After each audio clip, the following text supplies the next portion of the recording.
Hello and welcome to Unsourced Wall. My name is Elvis, and as always, I'm your host. Alright, so this is going to be kind of a short one. It's also a little behind schedule. There's a lot of things that have happened, a lot of unfortunate and honestly very tragic things that have happened. But I'm going to try and keep on doing my best to get these out on time. I still have a schedule I want to keep to. I still want to, not lose a streak or anything. So please bear with me. And this is going to be a short one, so let's just power on through it. First off, we have a lot of news. As always, there are things getting pushed back, like Black Widow and Artemis Fowl, and all these other things are either being delayed for a couple months, a year, or just getting pushed out onto video on demand or streaming services. In the middle of all this, we do have confirmation that the New Mutants has been taken off the schedule once again. That means that it hasn't been pushed back. It hasn't been set to release on like Disney Plus or Hulu or anything. It's just in limbo again, and that's a shame because, again, I think it's going to be a good movie. I think it's going to be worth the wait, at least for some, but that wait eventually does have to end, and it seems like it's never going to. So that is complete and utter disappointment. As for the rest, it doesn't seem like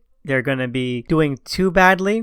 We do have, of course, Phase 4 of the MCU being pushed back entirely. That's all going in one chunk. Hopefully they can weather the worst of it. I know a lot of their shows are also being delayed, so hopefully they can keep up the synchronicity that they've been very well vaunted for better or worse. And also we have the great news in the MCU that Jeff Loveness, who wrote the amazing Judas miniseries and a couple of pretty decent Cape comics, is writing the script for the third Ant-Man movie. So hopefully it's better than the piece of shit garbage second one. I still feel the ache in my wallet from when I wasted money watching that piece of shit. It is one of the worst movies I've ever had the displeasure to sit through. And hopefully we can actually get a good third movie that is able to recapture the magic of the first one and capstone all of this on a good note. So fingers crossed. In some lighter news, we also have the first promotional images for Stargirl that have been released, and they look insanely awful. They look incredibly bad.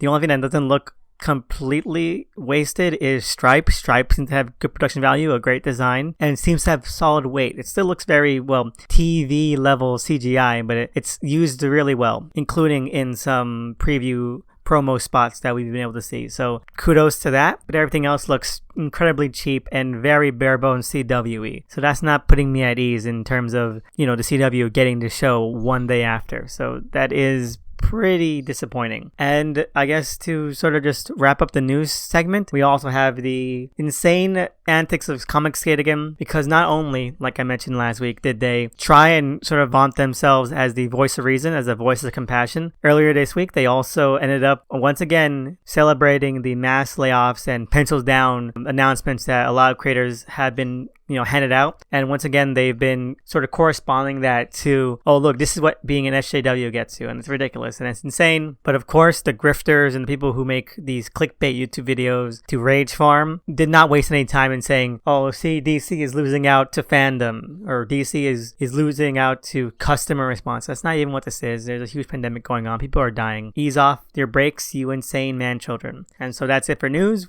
I only read one thing this week, so let's get right through it. I think this is something I missed from last week too, so it's not even something that is altogether new. It's the penultimate issue of Basketful of Heads, Basketful of Heads number 6. And it is, again, pretty good. It definitely feels like it's maybe wrapping up a bit too soon. Like there's probably more story that there could have been. I think that maybe it was going to set up for a second arc, and they're like, no, let's just use number 7, because 7 issues is kind of an odd number, isn't it? It's an odd number for a miniseries, but it feels like they said, just add one more issue, conclude this, we'll think about it later. And yeah, no, because this one, it does wrap up a bit of the plot threads, but in terms of like the emotional character arcs, it feels very extended. It doesn't feel like it's doing that as much justice as it could be. The main character is still delight. The axe is a huge highlight. It's got that great mood atmosphere of like, again, the old EC shock suspense story kind of comics, those lurid nature of all those. But it feels like there's something more. It feels like there could be at least a couple of more issues after this, just to expand on it, to really let it sink in. But then you're like, oh wait, there's only one issue left, and I have a feeling that it's gonna just be more open-ended than not.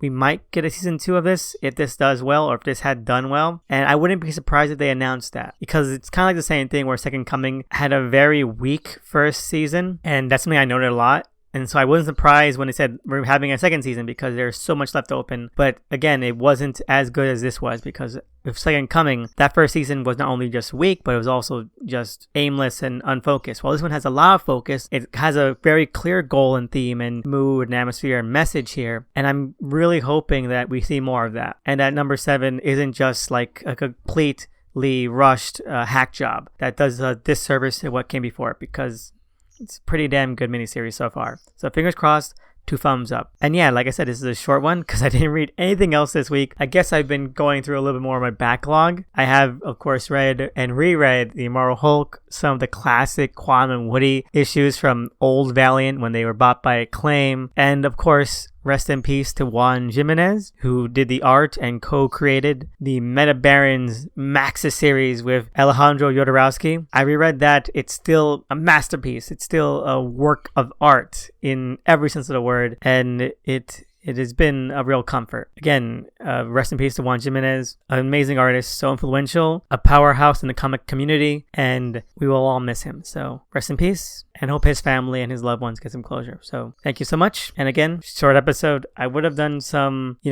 questions, but I didn't ask for any because I didn't know it was going to be this short. There's a lot of chaos going around, and I hope you're all staying safe, staying healthy, and that we all get through this together. So thank you so much. And as always, if anyone out there has their own questions, comments, or topics, you can always find me on Twitter at THE_SNICKMAN. I want to give a shout out to the cover artists for the show at DOTEMCE. Please check them out. They're amazing. And see you again next week. And then hopefully the week after that, I'll be releasing the 2nd anniversary commentary track for Judge Dredd. So thank you so much for that, and hope you have a great week. See you then.